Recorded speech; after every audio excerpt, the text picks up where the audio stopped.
Ketidakpercayaan terhadap Jokowi yang diberi tugas oleh Jokowi bukan dari partainya ketua DPR yang notabene adalah PDIP lah kita sebut. Oligarki ini sangat nyata. Nah, mestinya PDIP ini bersama Wong Cili gitu loh.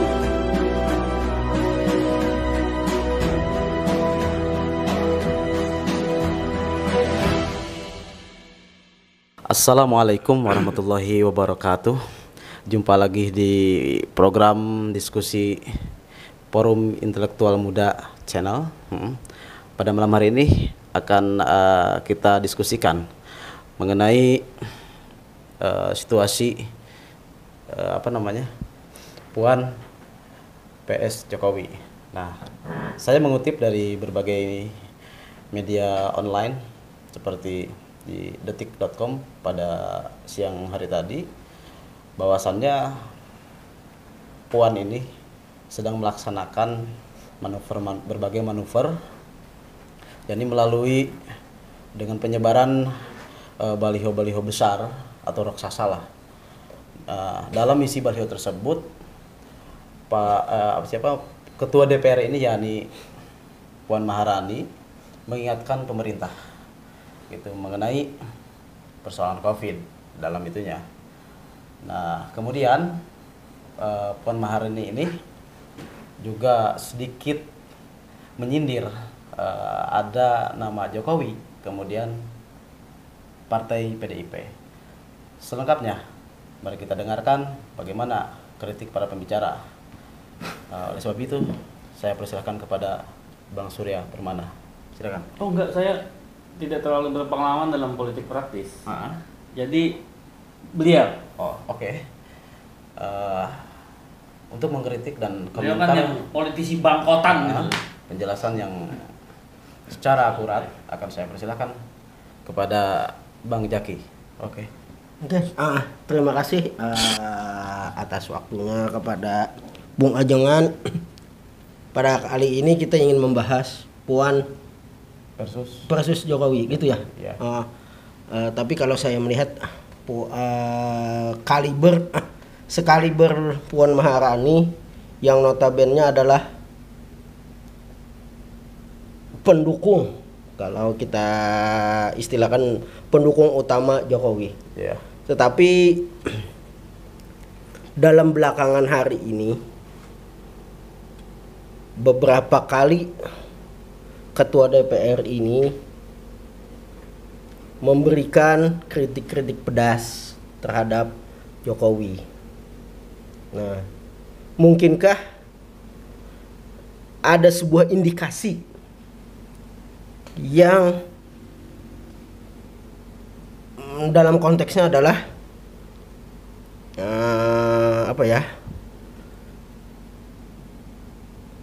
ketidakpercayaan lah istilahnya, ketidakpercayaan terhadap Jokowi. Karena kenapa? Ketidakpercayaannya begini. Mungkin berpendapatnya saat ini yang diberi tugas oleh Jokowi bukan dari partainya Ketua DPR yang notabene adalah PDIP lah kita sebut. Nah, mungkinkah ya ini mendiskreditkan peran-peran para pembantu Jokowi dari PDIP? Saat ini kebanyakan, bahkan beberapa yang selalu diangkat menjadi komandan perang, istilahnya komandan perang oleh Jokowi, adalah bukan dari partainya sendiri, pendukung utama sendiri. Nah, saya melihatnya juga di sini. Kemudian ini menjadi salah satu yang pertama, yang jadi pertanyaan kita semua. Yang kedua adalah manuver ini mungkin yang dilakukan Jokowi ini gesturnya bisa mengindikasikan kemungkinan besar, menurut saya pribadi, adalah Jokowi ingin mendukung di 2024 nanti ya. Ini untuk menuju 2024, indikasinya adalah kemungkinan besar mendukung Ganjar, tidak mendukung Puan. Mungkin itu yang menurut saya kalau terjadi adanya pemilihan presiden. Nah, itulah dua garis besar itu yang bisa saya tangkap pada saat ini. Jadi Puan sekarang banyak melakukan kritikan terhadap pemerintah, melakukan ajakan-ajakan kepada masyarakat untuk apapun lah istilahnya, untuk kepada masyarakat. Di mana-mana balihonya sudah tersebar. Itulah kenapa ada 2 poin itu yang bisa saya gambarkan kenapa jadi sampai yang dipertanyakan oleh Ajengan tadi. Terima kasih. Oke, begini Bang, apakah memang dalam tubuh Partai PDIP ini ada indikasi kerenggangan atau keretakan antara Pak Jokowi dengan Puan Maharani? Bisa sedikit ceritakan? Saya tidak bisa terlalu dalam, tapi kalau dilihat dari sisi umumnya bahwa kemungkinan besar itu ada. Karena kenapa? Saya itu tadi yang sudah saya sebutkan bahwa indikasinya adalah saat ini Jokowi lebih mementingkan non PDIP untuk menjadi komandan perang di COVID-19 ini. Pandemi saat ini. Itulah yang menjadi sebuah indikasi saya. Oke. Baik, penjelasan dari Bang Jaki sudah diutarakan dengan baik dan mudah dipahami. Semoga ini menjadi sebuah kesadaran buat masyarakat. Untuk yang kedua, selanjutnya akan kita silahkan kepada Bang Surya Permana untuk ditanggapi bagaimana sudut pandang menurut Bang Surya. Ya kan, saya bilang politisi yang bangkotan itu yang sudah mumpuni dalam politik tuh tajam gitu melihat persoalan Bung Zaki ini. Luar biasa Bang. Luar biasa. Iya.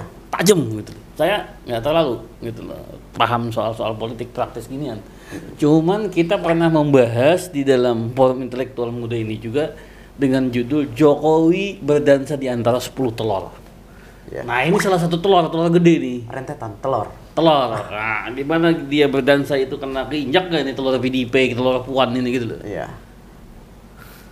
Ya kan? Nah, dari itu tadi sudah dijabarkan oleh beliau secara gamblang. Saya hanya ingin begini saja. Semasa pemerintahan Jokowi ini, oposisi mati. Oposisi mati. Termasuk masyarakat juga mati. Untuk mengkritik itu dibully sama buzzer gitu loh. Orang mengkritik dibully, kritik dibully. Padahal kritik itu kan konstruktif, membangun gitu loh. Iya. Bukan menghina. Ya. Itulah yang menyebabkan kontrol terhadap pemerintah itu kurang di kepemimpinan Jokowi ini. Ya.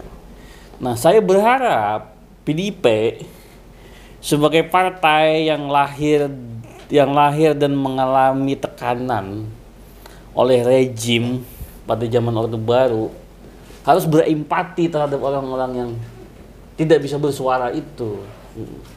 Nah, PDIP meskipun pendukung utama Jokowi harus melakukan kritik, harus berani mengatakan yang salah, yang benar-benar.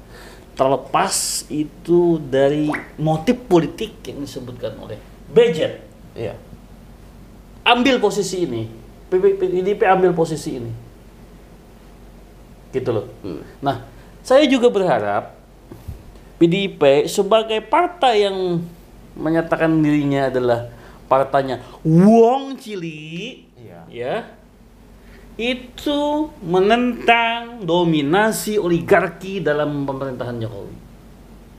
Jangan larut di oligarki.